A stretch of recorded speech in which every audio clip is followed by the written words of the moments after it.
क्या क्या? यह सतत प्रक्रिया है। भारतीय जनता युवा मोर्चा की आज जिला की कार्यकारिणी और मंडल की कार्यकारिणी घोषित की गई है और लोगों को युवाओं से बड़ी अपेक्षाएं रहती हैं। इस देश के तमाम नागरिक, चाहे वो व्यापारी हो, किसान हो, मजदूर हो, युवा हो, सबको लगता है कि इस देश का या दुनिया की सबसे बड़ी ताकत अगर कोई है तो युवा है और युवा ही एक बदलाव की उम्मीद रखता है और उससे भी युवाओं से पूरे देश को बदलाव की उम्मीद रहती है। और जवाबदेही की भी।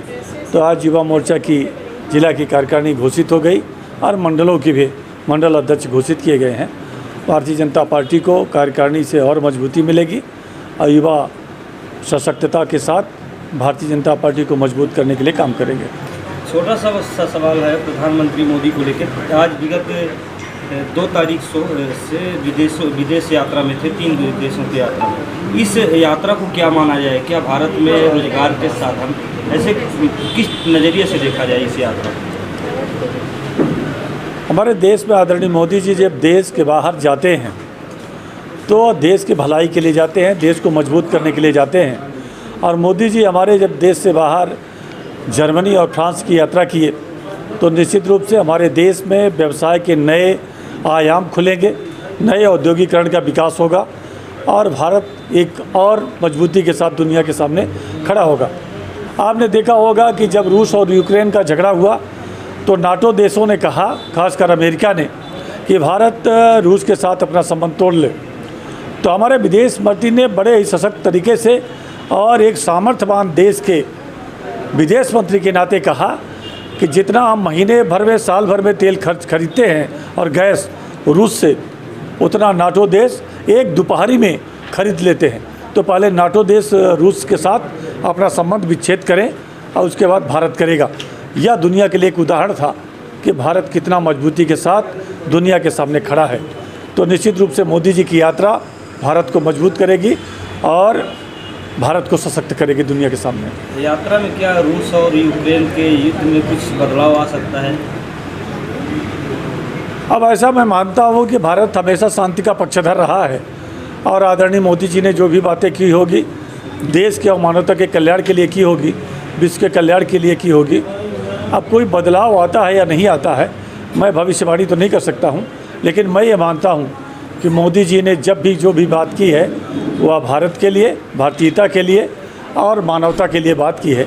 तो मानव का कल्याण हो, इसकी भी चर्चा निश्चित रूप से की होगी। जैसे कि सीधी में अभी जो पूर्व मंडल अध्यक्ष थे, कहीं न कहीं लांछन लगा रहे हैं कि जिला अध्यक्ष ने हमारे साथ निष्पक्ष रूप से न्याय नहीं किया। इस पर आपका क्या कहना है? देखिए, भारतीय जनता पार्टी में कोई भी अध्यक्ष हो या किसी भी पद पर हो, वह अकेले कोई निर्णय नहीं लेता और उन्होंने फ़ोन करके मुझसे माफ़ी मांगी है या बहुत सारे कार्यकर्ताओं से कहा है कि मेरी ओर से क्षमा मांगिएगा।